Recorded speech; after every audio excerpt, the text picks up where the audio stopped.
Hello there, kia ora.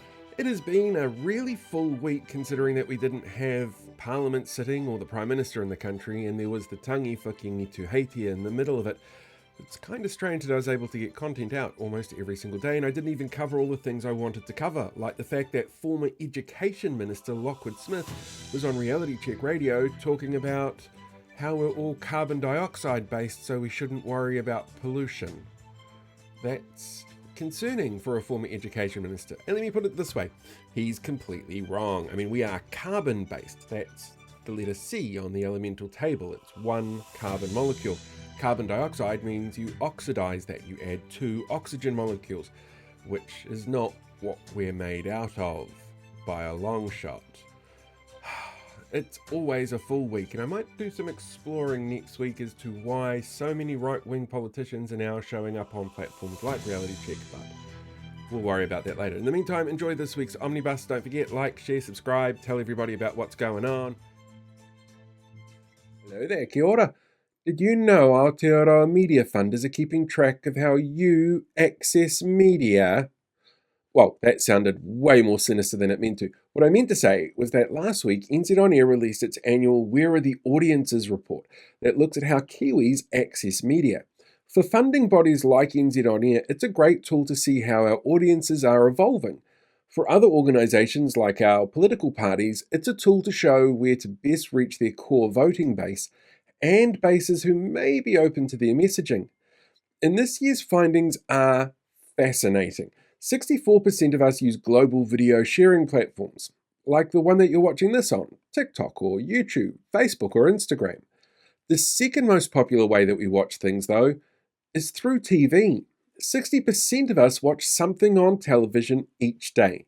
But this is going down every year, and the majority of people using linear TV are still over the age of 60. This year saw an increase in people between 40 and 59 using it, and a decrease of that same group using apps like TVNZ Plus or Māori Plus. For people under 40, they're much more likely to stream content and much less likely to watch locally produced content. They're much more likely than the other groups to have multiple content sources and are the least likely to watch linear TV, listen to live broadcast radio, or read a physical newspaper. Now, here's where things get a little bit funny because the research shows things that might not feel right, like the influence of News Talk ZB. The audience for ZB is typically older, Pākehā and conservative. They're overrepresented in terms of their influence, in terms of how media is made, the bias our media has, and the impact on media commentary and online social media spaces. And the dedicated audience has the biggest crossover of people who complain about news and opinion without realizing that they're actually fans of opinion being presented as news. Well, ZB reaches just 8% of New Zealanders. More New Zealanders daily listen to podcasts. By the way, did you know that this is also released daily as a podcast, which you can find on Apple Music, YouTube Music, and Spotify? And if you're listening to this as a podcast right now, hey, I hope your day is going great. Look, nearly half of us listen to streamed music daily. More New Zealanders read magazines, newspapers, and play games online than listen to News Talk ZB. But those that do, well, 53% of dedicated radio listeners are over the age of 60. But our Prime Minister would rather sit down and talk to Mike Hosking than somebody like Moana Maniapoto. And the research also highlights why that might be. I mean, there's probably a really clearly obvious reason, but there is also another possible reason that's not very likely. And that's that Māori audiences are the lowest consumers of radio in the country by ethnic group. But they are some of the largest for global sharing video sites. Māori, Pacifica, and Asian audiences here are also much more likely to use global video sharing sites for news and information than Pākehā audiences. And of those sites, well, YouTube is by far the largest but has dropped slightly in use, but Facebook, Instagram, and TikTok are all increasing. In fact, TikTok now reaches 18% of New Zealanders daily. Still more than News Talk ZB. Actually, both TVNZ and Stuff are the most trusted sources of news, although TVNZ is significantly more trusted than Stuff, according to this research. But their trust values don't really move much from what we saw in last year's research. So, not a huge amount has changed there. But as a source for news, well, TVNZ and stuff are neck and neck, and social media as a source has dropped slightly. So, what does this all mean for our politicians? Well, that depends on their marketing and outreach teams and if they prefer to communicate in a way that has what we call a long tail or a short one. Right wing parties tend to have older voting bases which are more likely to ingest media that has a short lifespan. The ones far more likely to use catchphrases and sound bites and bumper stickers without thinking too much about long-term ramifications. So you'll continue to see them use traditional media like broadcast television and interviews with Mike Hosking, and attempt to reach younger voters through more user-controlled media like TikTok. Left-leaning parties tend to have smaller budgets, so you'll see them using more cost-effective ways to reach audiences that have longer-lasting impacts, using funding for broadcasts much more sparingly. It's why you'll find a lot more effort lately has gone into social media content from Te Pāti Māori, Labour and the Greens, but also the content itself is different. It feels more authentic. It's made for an audience that will find it while scrolling, for an audience using multiple apps at once, for an audience who want more control on what they see and are more willing to explore different ways that content can speak to them. And within the next election, which is at least 8 months away from now, they all have plenty of time to work on a plan to reach voters. And data like what we saw come out this week will help them with that. Or possibly hurt them. It's hard to know for sure.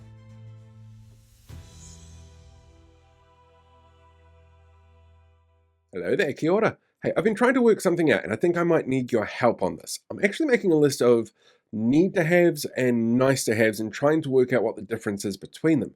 After all, the Prime Minister has told councils that they should do that because, well, that's what he's apparently doing as a government. So he told them that roads and pipes and rubbish were need to haves, but that means that things like libraries, museums, art galleries, pools, parks, playgrounds, public art, creative sector growth, local events, and well, pretty much anything else councils do must be nice to haves. So, using this logic, I've been trying to work out what the difference actually is between them based on the government's own criteria, but I keep getting some mixed messages, which is why I probably need your help making this list. After all, at the very top of the list, tax cuts for millionaires and landlords have got to be the number one need to have based on the fact that that was literally the first thing they did when they got into power. But that means that tax breaks for the lowest income earners must be a nice to have because they didn't get anything. English first on government organisations, that's got to be a need to have again based on how quickly that was rolled out. But doctors, nurses, and support staff, that's a nice to have based on the reports that we're seeing. And of course, things like free prescriptions for everybody, access to primary healthcare providers at all times of the day, they're nice to haves. Otherwise, they would have been funded better to ensure they could provide what they need to provide. Very weird. I mean, just this last week, we saw for a very brief period of time the idea of a couple of slices of toast and a cup of tea was a nice to have, not a need to have, because of funding cuts to the health sector. Lots of roads, clearly a need to have. But public transport, cycleways and rail, nice to haves. Higher speeds, need. Safer roads, nice. Smoking, clearly a need. But our founding document is a nice to have, along with the ways that ensure partnership that's enshrined in that document. Building more houses. Apparently there's a need for building more houses, but it's nice to actually have more houses built. Thousands unemployed. Definitely a need for that, apparently for the sake of the economy, but a sympathetic welfare system to help those people that are unemployed is a nice to have, along with, umbrella services to help our most vulnerable people. Tourists are a need to have. We heard for years and years how much we needed the tourism industry. However, actually having tourists is a nice to have. So is having a country that New Zealanders themselves want to live in. Because they're leaving in droves. Quality education, definitely a need to have. No one's arguing against that. But actual training in how to deliver a quality education with enough time to learn the processes, or even a curriculum based on modern teaching methods, nice to haves. Along with things like RSE, which is a tool that helps keep kids and young people safe and to teach them how to identify predatory behavior. Like when an adult in a position of power Snapchats a 14-year-old. Infrastructure is a need, obviously, like the new ports that they want to build to handle the imported LNG, but not the type of new ports that are needed for the replacement ferries. Of course, those ferries are also technically nice to haves. Being tough on crime, I could see how that could be seen as a need, but dealing with the actual drivers of criminal behavior is a nice to have. The environment, definitely a must have. I mean, we all use it, especially farmers. They made a lot of noise about it, but actual climate change mitigations to not just ensure resilience to climate change, but also to meet things like our international free trade requirements. They're a nice to have. We've been told to care for people who are disabled. That's a need to have. We're just making sure that ensuring that it happens is a nice to have. A divisive referendum bill that's apparently doomed to fail is a need to have. But a Te Reo greeting from our culture minister for an invitation to a Māori celebration is a nice to have. But I'm sure there's more. And I'm only just starting my list, so clearly there are going to be things that are added to this. But it does seem like there's a bit of a recurring theme going on here. The people who are getting hurt the most by being told that what they need to have is a nice to have are the ones who need the most help. I wonder if that's an accident or by design. Hello there, kia ora. Thought I'd do a little bit of a vibe check-in with everyone because, well, I've been getting some pretty mixed messages from, let's just call them people, in and out of government. We all know that facts apparently don't care about feelings. Feelings are important enough, though, to be able to build entire narratives to get voters to believe what it is that you're saying. Like this, apparently business confidence is at a record high, according to the New Zealand Herald and ANZ. They say it hasn't been this high since 2016. Weirdly, business confidence soars when National is in power. Strange how that happens, but this week we learned that businesses have been going under at a rate not seen since 2016, and a complete coincidence that was also under a national government. But the chief financial officers of 170 massive organisations feel that things aren't just fine, they're going to get better. This is clearly news based on vibes from people who do well under a conservative government, and the closures of businesses are based on the realities of working under a conservative government who reduce investment and spending and constrict the economy in a way that impacts everyone else. But apparently that means that they're good at business. There's other things that are cropping up as well, like apparently the standard of living in the country is going backwards and the debt is increasing exponentially for people. And that's from Standard & Poor's, the rating agency, saying that because we as a country are technically living beyond our means because of the debt that local government has, debt which was increased exponentially to meet rising costs incurred by this government and handed on to councils. Or the news that the way that we cancelled the massive IREX ferry project was by text message, and the Prime Minister is refusing to meet or speak to anyone in South Korea about it while he's there on his vibe-based Bringing the Energy tour.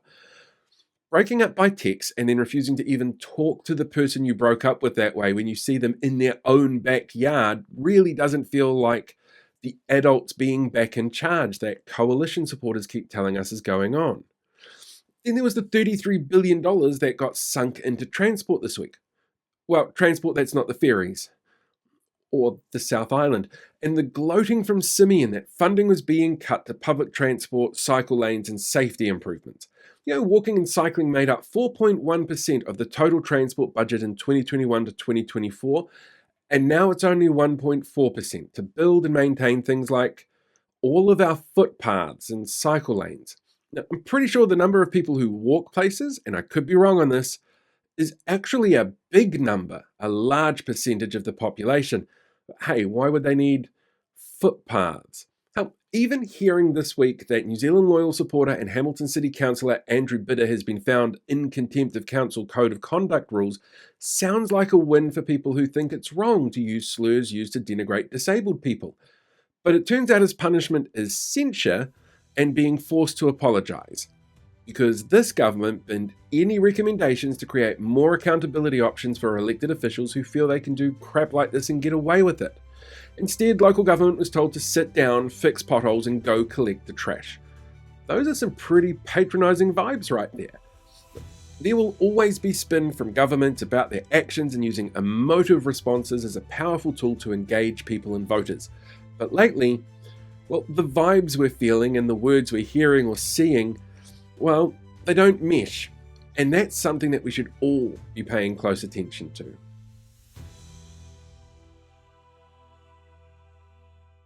Hello there, kia ora. Yesterday, we witnessed tens of thousands of people, both tangata whenua and tangata tiriti, descend on Nārua Wahia for the final journey of Kiingi to Haitia. He was taken from Tūranga Waiwai Marae by Waka to his final resting place on top of the Urapa at Taupiri. The water and the roads were lined with thousands of people. He was greeted by hundreds of people performing a haka at the Urapa as his body was raised to the top of the burial sites.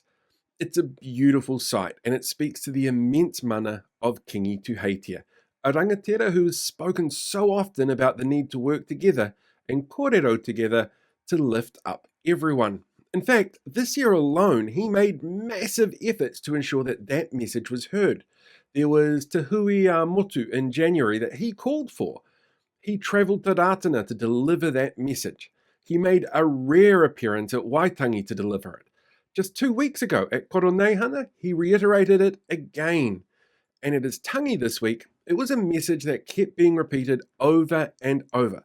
So much so that even David Seymour was finally given that message in person at the Paipai of Tūranga Waiwai Marae. So it's depressing to see how quickly that message has been ignored by some local body politicians. In Hamilton, just 10 minutes from Tūranga Waiwai, Hamilton City Councillor and conspiracy theorist Andrew Bidder wrote about his decision to vote for the retention of Māori wards not as a win for Māori, but as a step towards their removal at the hands of voters. He claimed Te Tiriti has nothing to do with councils because they're not Crown entities. They're set up under an act of the Crown. They derive their power from the Crown, and there's a clause in the act called Treaty of Waitangi, which encourages the direct participation of Māori councils. But he chose to publish that piece of disinformation in the week of the Tangi to a far-right media website. And in Kaipara, Mayor Craig Jepson, who was asked this week at a council meeting by Councillor Pera Paniora if they could take a moment's silence to recognise the passing and mana of Kiingi to Haitia, well, he refused to allow that to happen. Before we continue, Mr. Mayor, can I ask that we hold a moment's silence for respect of the passing of Kiingi to Haitia? No, I'm not going to do that today. It's not on the agenda. Over the next 13 months before the next local body election, there's going to be a lot of noise and a shit ton of racist disinformation in the nearly 40 areas that have chosen to retain the wards, because they now have to go to referendum under law. We're already seeing it with puff pieces in far-right media about one person, one vote and ensuring everyone's voice is heard, that choose to ignore things like the special partnership enshrined in our founding document that guarantees partnership, participation and protection for Māori, and a guaranteed seat at local councils voted on by Māori the same way that people on the general roll vote for other councillors is a small step in the direction of ensuring that. Remember though, that when the noise starts getting louder and louder, and it will, there are two things to keep in mind. Firstly, this government forced this process on councils, including costs, choosing to ignore their processes for making local decisions for their people. And they're the ones to blame for whipping up foment that's going to be caused by, well, councillors like the ones mentioned in this particular video. And also remember that Kiingi to Haitia believe that a legacy of Kotahitanga, of unity, is lost when you demand there are winners and losers, instead of finding solidarity and a way to move forward together.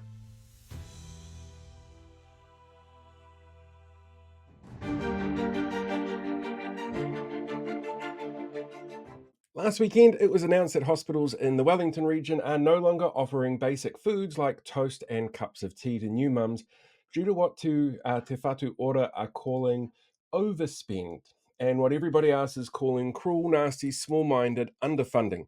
When asked about the issues, Nicola Willis said, "Let them eat cake. This is their own fault because Labour bad. After public outcry, though, the government stepped in and resumed the toast and tea, showing that they can actually get involved in operational matters that they said they couldn't touch if enough people make enough noise. Uh, Research out of Harvard University this week showed that female leaders in Aotearoa, New Zealand, receive some of the most hate-filled, abusive threats of any leaders in the world. While the response to this from many was, well, duh, the worst people on the internet still didn't realize that they're the problem and were very, very happy to prove it. Uh, Astronauts aboard the International Space Station reported sonar like noises emanating from the speakers within the damaged Boeing space capsule. While NASA has now said that the issue seems to be a connection to the communication system within the International Space Station, I'm still pretty sure it's space ghosts. And that's why their next list of astronauts includes these four guys from New York City.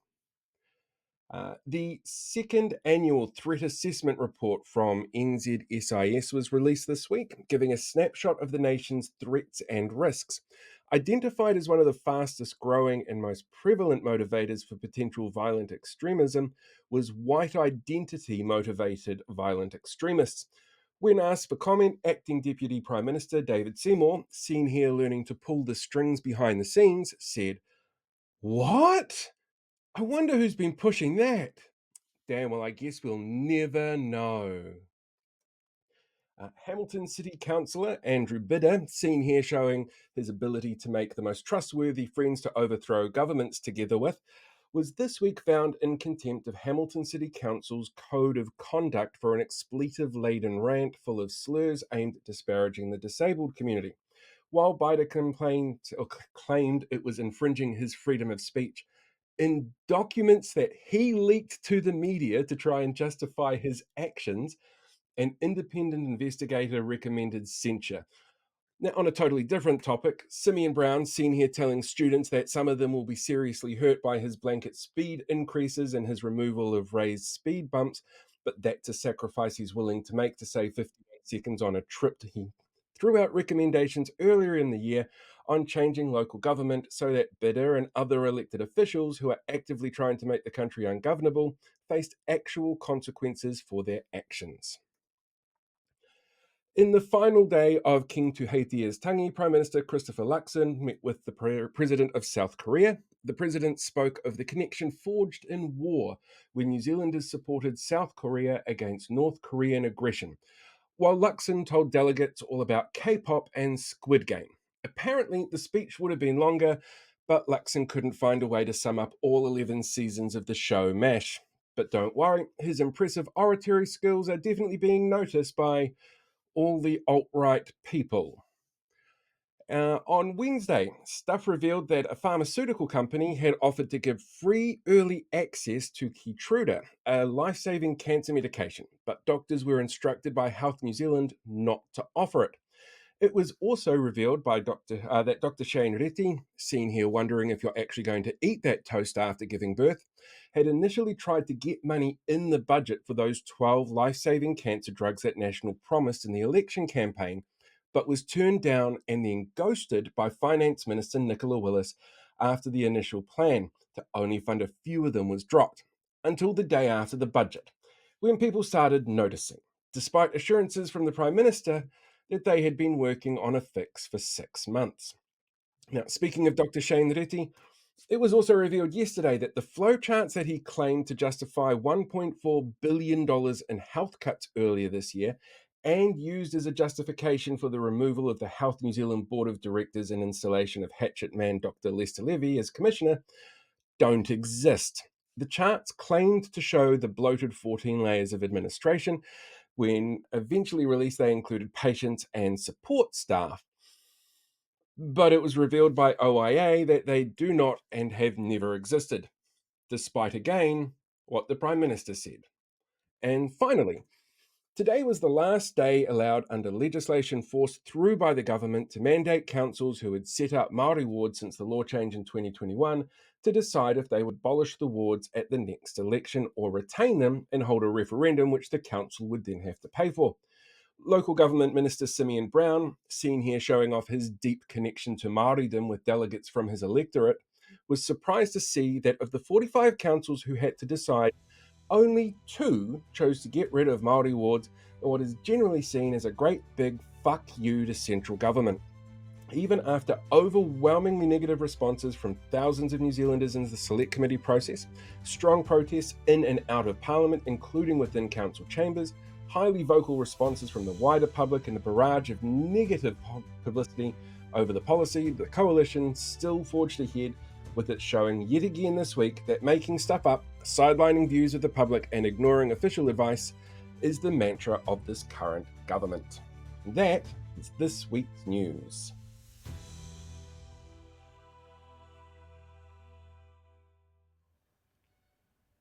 Hey, thanks for checking out the Omnibus. If you made it this far through, congratulations. There's a lot to process. Don't let it all just swirl around in your head, making you all depressed. That's my job. I will get it sorted.